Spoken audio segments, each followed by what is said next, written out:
Going to begin a series this week. It's going to go, Bishop Crooms will be here next week, and then there's a couple weeks after that we will pick this back up. But we're going to talk about the road home. That's the title of this message and the next couple of messages that I'm speaking. It's called The Road Home. But looking back at Resurrection Sunday last week, we saw how the resurrection brings light into a world of darkness. Mary was in the darkness of confusion, but when Jesus spoke her name, the light of clarity entered. The disciples were hiding in darkness of fear. But when Jesus appeared in their midst, he brought with him the light of peace. And then when Thomas, initially he didn't even believe that Jesus had been resurrected, but when he encountered the risen Messiah, and Jesus said, "Here's my hands. Look, put your hand in my hands. Here, put your hand in my side." Thomas didn't even need to. He said, "My Lord and my God." So that darkness of doubt, when Jesus showed up, he is the light of truth. We also saw that sin is darkness. And as long as we are living in sin, we are living in darkness, and what we need is to have an encounter with the resurrected Jesus, because sin is darkness, but Jesus is light. One of the things that those examples have in common is the presence of the resurrected Messiah. Jesus is the Son of God. That moment, just experiencing the resurrection there, changed for each of those people in that situation, in those different stories. Well, there's another encounter that took place on that day, and that's where we're going to begin today. We're actually going to be looking in the book of Luke, chapter 24, and it begins here. That very day, verse 13, that very day, two of them were going to a village named Emmaus, about 7 miles from Jerusalem, and they were talking with each other about all the things that had happened. So this was on Resurrection Day. Jesus had risen, and there's more that we're going to unpack in just a few minutes, but these men were followers of Jesus, and they were walking down the road from Jerusalem, where all of the events of the past weekend had taken place. In fact, from the time that Jesus entered into the city on Palm Sunday until his resurrection, all of the major events of that week took place in the city of Jerusalem. So they had left Jerusalem and were walking back to what is believed to be their home in a place called Emmaus. They were on this road to Emmaus. And that's where they were headed is important there. They were headed away from Jerusalem, and they were headed towards Emmaus. And that resonates with me. Home is comfortable. Home is familiar. Home is where you can be who you are, where you're known for who you are. You don't have to put up a front when you're at home. And it seems lately that more and more people are experiencing homesickness. That it's just that feeling of not being at home, that they want to be at home. You might not even have realized that it's homesick, that it would be a homesickness. But when you get down to its very root, you long for that comfortable, that familiar place where you can be yourself, where you don't have to be anything other than who God created you to be, who you have known when nobody else is looking. And now, most people that I know, they would consider themselves in a position of a transition in life. And that's a pretty tall order for me to say most people. But I am fairly confident in this, that if I were to ask people that 5 years ago, did you see your life looking like it does today? An overwhelming majority would say no. And of course, 5 years ago, nobody knew what would happen in 2020 or that it would play out like this specifically. I mean, there were warning signs that something was coming, but nobody could have known how our lives would change over the past 5 years.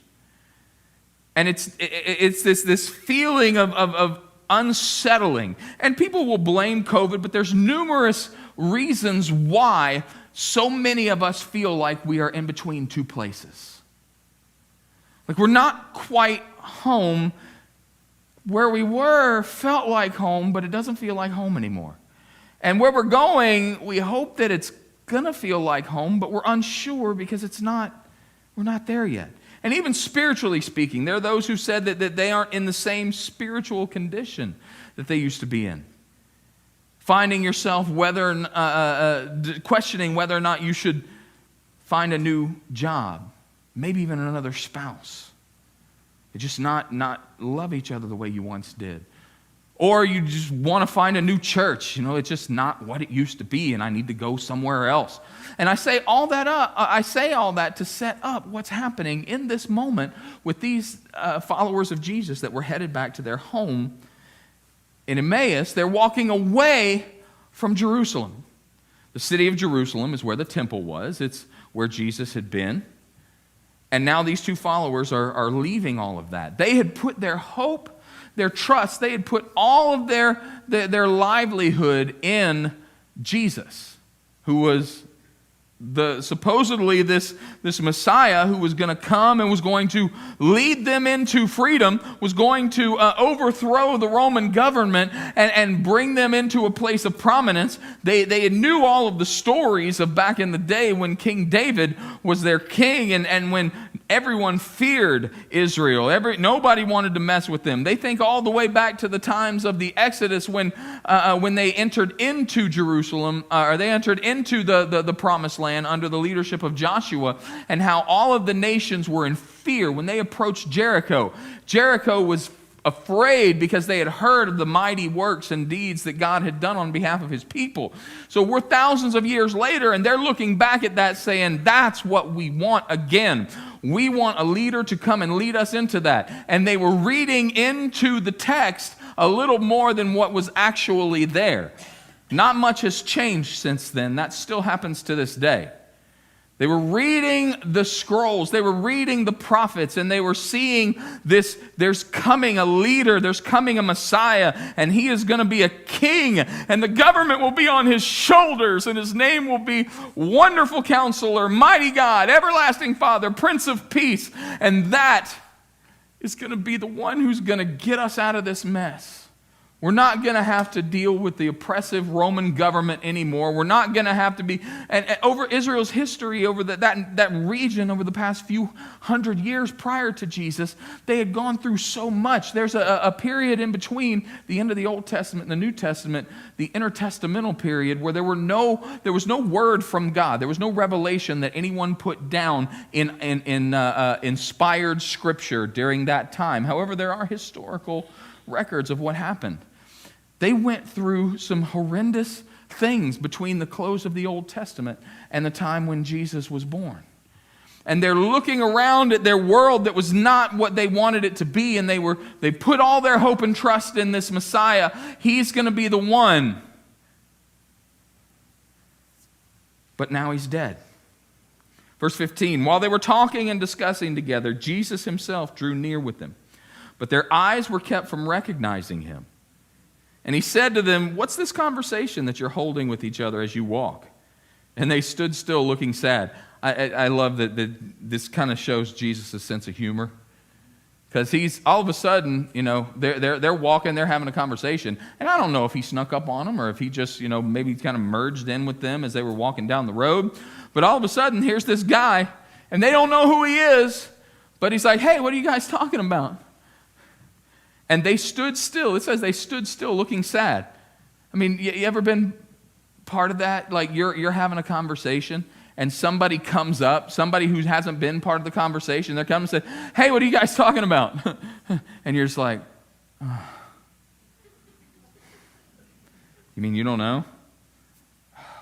You've been living under a rock? What? Now we got to go through the whole thing. We got to tell him. And so they begin engaging in conversation with this person that they don't realize is the resurrected Jesus. But they're discussing the most devastating event that had happened to them. And in the middle of this, God made flesh, Jesus, begins walking alongside them, and they didn't even know who he was. But they're like, all right, so we're going to explain. Verse 18, one of them named Cleopas answered him, are you the only visitor to Jerusalem who does not know the things that have happened in these days? And he said to them, Jesus said, what things? Oh, do tell. It's like that, and I've been in one of these recently. I say recently, over the past 6 months or so, where somebody's having a conversation over here about somebody that I know, and they don't know that I know that person, so they're just like, oh, yeah, da-da-da. And I'm like, oh, really? What are y'all talking about? Oh, do tell. And so they begin to talk about it, and they said to him, concerning Jesus of Nazareth, a man who was a prophet, mighty in deed and word before the Lord, before God and all the people, and how our chief priests and rulers delivered him up to be condemned to death and crucified him. And then they said these words that really just kind of jump off the page and resonate. Verse 21 says, but we had hoped. This Messiah, this Jesus, who was this amazing man, you just don't understand when he spoke how our hearts burned. You just don't get how, I don't know how you don't know about this guy, and how whenever he would heal people, there would be just flocks of people that would come more and more. In fact, there was a time when we were all packed in a room, and there was this lame man, and their friends couldn't get him to him, so they climbed up on the roof. They had to haul this guy up on the roof. They dug through the roof and lowered it down, and Jesus healed him in that moment. Man, this guy was amazing. And that's who we were ready to follow, but we had hoped. It's a heart-wrenching statement. We had hoped, past tense. We had hoped, but we've given up. Now we don't hope anymore. Now it's just done. For those that have that homesick feeling, you may actually think, I had hoped. I'd hoped that I would be able to retire by now. I had hoped that this relationship would have actually been real and not failed like every other relationship prior. I had hoped that at this point in my life I would see my children serving the Lord. I had hoped, I had dreamed, I had all of these things. But when we lose that hope, that's when things that were difficult go exponentially much harder. I mean, life is tough, but when we hold on to the hope that it will get better. But when we don't have that, it can be hard to even make it through the next day. And that's where these men were. These men were hopeless. Because it's not like they had seen something that they kind of liked and were just, yeah, I hope that works out. Hope that works out for you. No, they had given their lives. The followers of Jesus had left everything to follow him, and they believed, and it was now seemed to them to be hopeless. Again, verse 21, but we had hoped that he was the one to redeem Israel. Yes, and besides all this, it's now the third day since these things happened. Moreover, some women of our company amazed us. They went to the tomb early in the morning, and when they did not find his body, they came back saying that they had seen a vision of angels who said that he was alive. Some of those who were with us went to the tomb and found it just as the women had said, but him they did not see. And now Jesus kind of realizes, he always knew what they were doing, but now Jesus begins. He said to them, O foolish ones, and slow of heart to believe all the prophets have spoken. Was it not necessary that the Christ should suffer these things and enter into his glory? And at this point, I can picture those guys being like, oh, so he does know. He was just messing with us. He's insulting us now. We are slow to believe what the prophets said. Man, I've been reading the prophets since I was a kid. I know what the prophets said. We was going to get a king, and that king was going to rule, and that's what I wanted, and that's not what happened. But as Jesus began to speak, something began to happen, and it was just this amazing. Was it not necessary that the Christ should suffer these things and enter into his glory? And verse 27, beginning with Moses and all the prophets, he interpreted to them in all the scriptures the things concerning himself. Now, Emmaus is, according to the scriptures, is about 7 miles away from Jerusalem. But it's not like just a direct 7-mile walk in that region. It's not like, 7 miles from here would be Lake Wales. Go out to 27, walk south, you're in Lake Wales.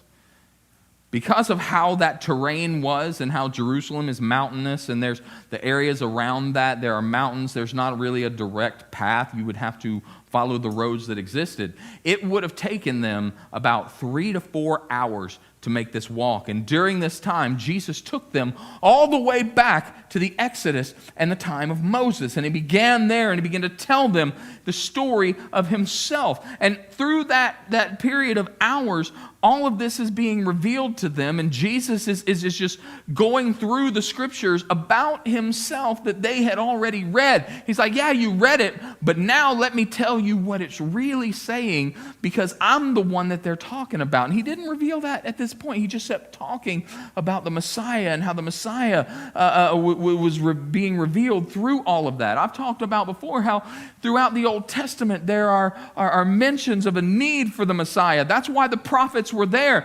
They were talking about the way that Israel had failed, about how God's people had rejected him, and how there was a need for a Savior. And there are all of these foreshadows of Jesus, of the Messiah, throughout the Old Testament, where all of these things take place. And he's telling them through Moses and the prophets and everything that's going along. He's just building this narrative and this story. When it comes to the concept of home, many great stories in Scripture actually begin with somebody having to leave home. So Jesus starts at Moses, and there's a story there. You know, these guys are leaving Jerusalem. They're leaving because they were hopeless, and they were headed back to what was familiar. So he starts with Moses, who was raised in a foreign land. He was raised in a slave nation, but he was adopted by the king of Egypt. He was adopted by Pharaoh's daughter, and was raised in the palace. So all of that's taking place, and then he messes up, and he has to leave home. At 40 years old, he has to leave the only home that he knew at that point. He goes and lives in the wilderness. 40 more years go by, burning bush moment. God tells him, you need to go back to Egypt. So he's leaving his second home to go back to his first home. He's not there for very long, but he rallies the people, and they have to leave the only home that they knew, and they're going to be led into their promised land. All of these are journeys away from what was home into a new home. Later on, it doesn't take much, but you get to the story of Naomi and Ruth. Naomi left her home with her husband to go to a different land. He died. Her sons got married. They died. Now it's just her and her 2 daughters-in-law, and she's like, I have to go back home. One of the daughters-in-law, Ruth, goes with her and says, where you go, I'll go. Where you stay, I'll stay. Your God will be my God. And that is, so she's leaving her home and returning with Naomi to Naomi's home, and it's, again, moving to a new home. We go a little bit further and we see David. David left his home to go live in the palace of the king and to be there as a musician to help soothe King Saul. It doesn't take long for him to have to flee that home because Saul is jealous and tries to kill him. And for years, David was unable to live at home. He was between homes, on the run. He felt that homesick feeling because he could not settle anywhere without Saul trying to kill him. Saul ends up dying in battle. David had already been anointed king, and he ascends to the throne. And you know what? Everything was fine once he became king, right? Wrong. Even once David was king, he had to leave home. Yet again, his own son betrayed him. His own son, Absalom, was influencing the heart of the people. And rather than kill his own son, he allowed that influence to rise up so much that he left his home again.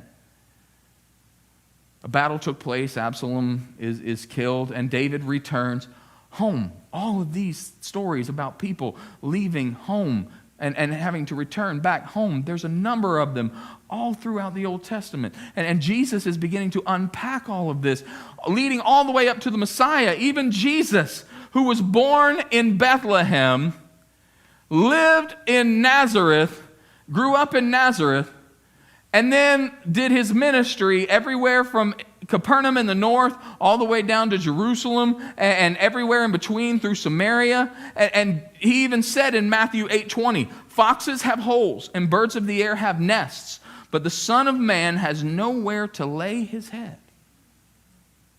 Jesus had left home.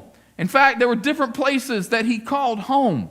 But let me tell you something. As the Son of God, his entire time here on earth was temporary because he had an eternal home that they were hoping to get to one day, but that he was about to go to and prepare a place for them.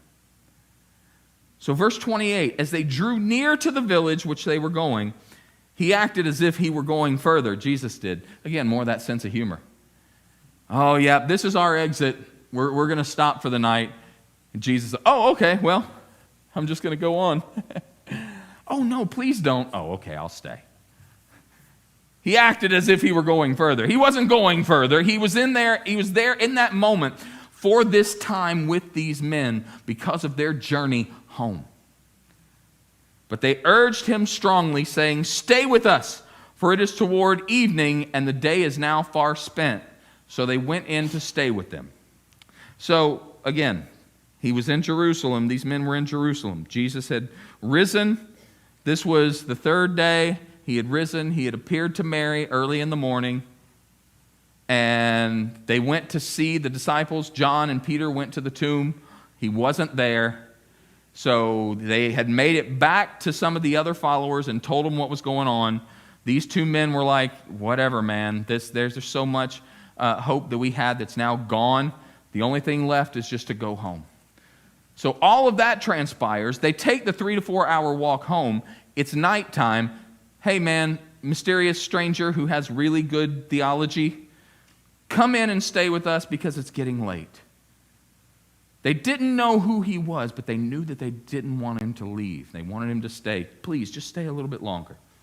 Verse 30, when he was at the table with them, he took the bread, blessed it, and broke it and gave it to them. And their eyes were open, and they recognized him, and he vanished from their sight.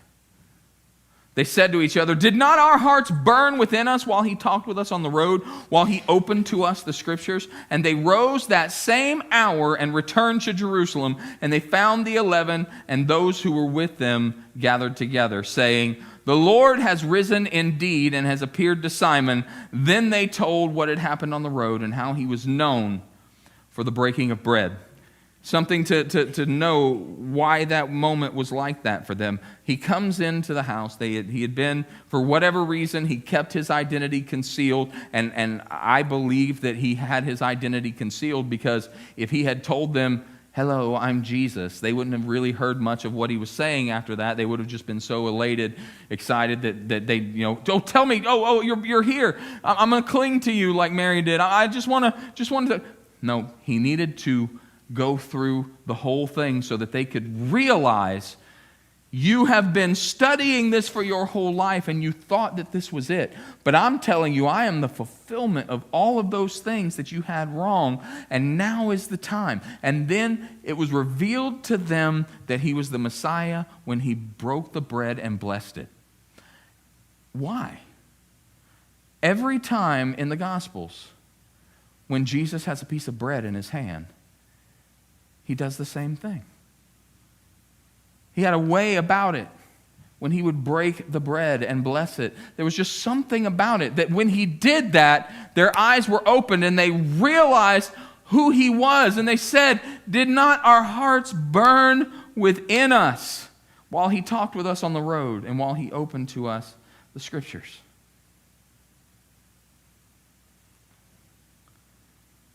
They were headed away from home.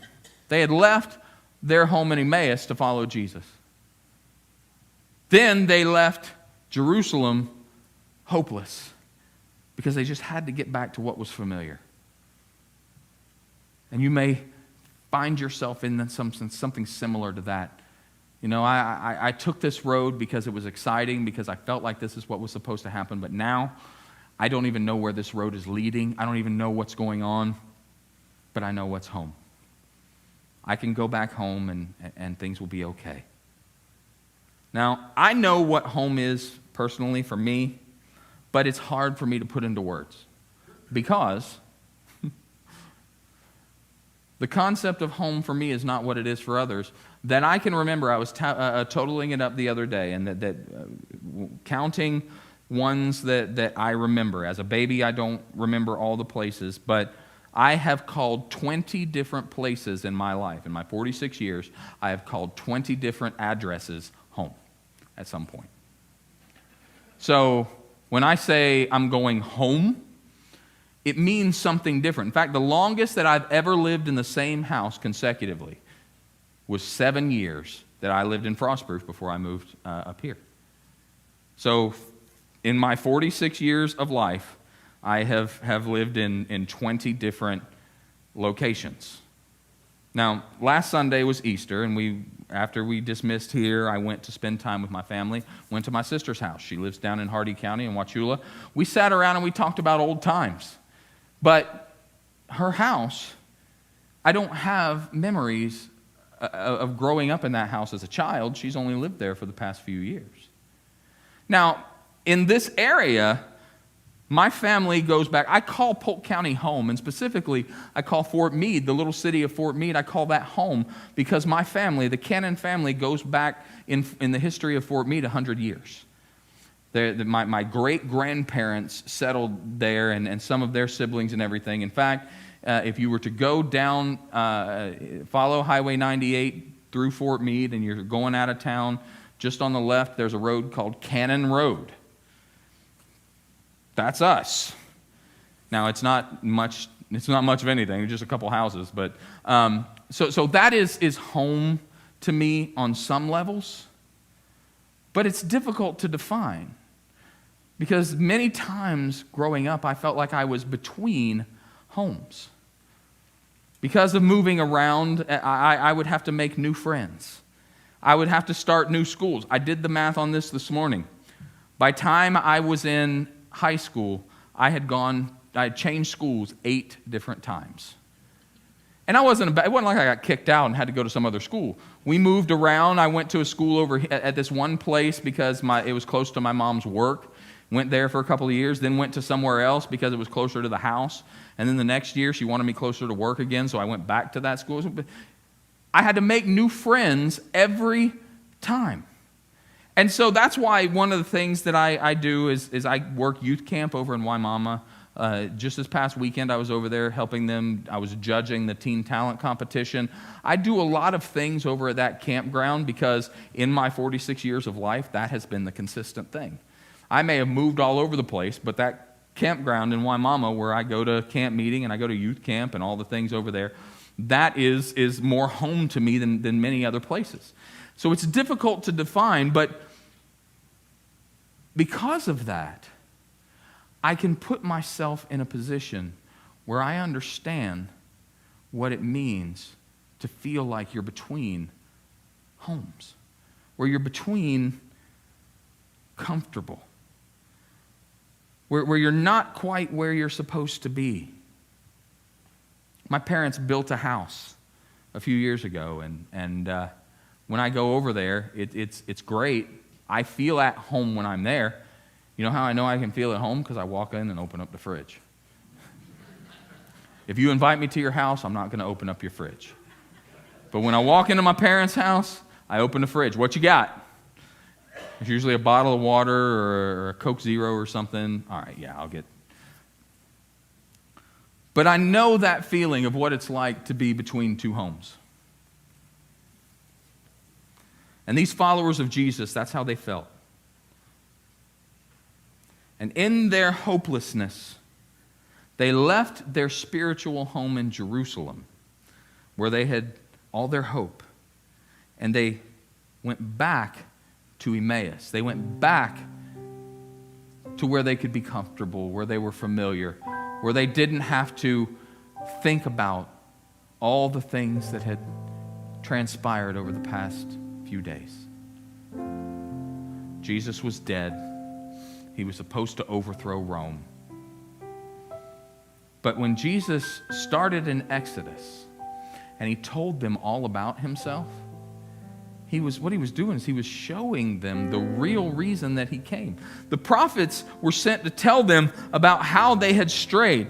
Throughout the history of the Hebrew people, there were all of these times when they were doing well, but then they got into idolatry, they strayed away, and bad things happened. And so then the book of Judges, that's if you're part of the Bible reading plan, we are in the book of Judges right now. And that's what it is, man. The Israelites are doing good, and then they stray away from God. God allows somebody to overtake them, and then they're crying out, "Oh God, we need you." God raises up a judge. The judge comes in, conquers the evil king, delivers his people, and then they're good for a while. And then the same thing. It's a cycle over and over and over again. Doesn't end at the book of Judges. It goes throughout the Old Testament. God sent the prophets to tell them about that. And what did they do? They killed the prophets. So then what happens? There's a parable about this too. So then what happens? The owner of the vineyard sends his only son, because surely they'll listen to him. And Jesus comes, and the people rebelled against him, and they killed him too. Further and further away from the truth. Jesus came and he lived a perfect life, and it was not what they wanted him to be. So they killed him. But it wasn't just this sad event. He knew that. He knew that was his purpose to come to earth, so he could live a sinless life, so he could overcome all of the things and could know physically, emotionally what we would experience. He could overcome that, and so that he could die, and that his blood that is shed would cover the sins of the world for all who would seek repentance. Hope was not lost. They had a homesick feeling, but what really the reality was in that moment was that hope had won greater than they had even realized, because Jesus didn't come to conquer Rome. Jesus had come to conquer sin. And sin was a greater oppressor to them than any army, than any ruler, than any empire. Everything changed once they encountered the resurrected Jesus. Everything was different once their eyes were open. Jesus blessed the bread, he broke it, and then he was gone. And that, once they realized who he was, he's like, "My work here is done. Time for me to be somewhere else." He was gone. And here's the thing. This is the right turn. This is where it kind of shifts a bit for me. Because what happens when you encounter the resurrected Jesus? What you thought, you don't think anymore. What you planned, you don't plan anymore. They were walking home, they stopped and they invited. Why did they invite Jesus to stay? The sun is setting. It's getting dark. You can't keep going. We have to stay here. Come and stay with us. But verse 33 says they rose that same hour and returned to Jerusalem. A few hours earlier, they had left Jerusalem hopeless.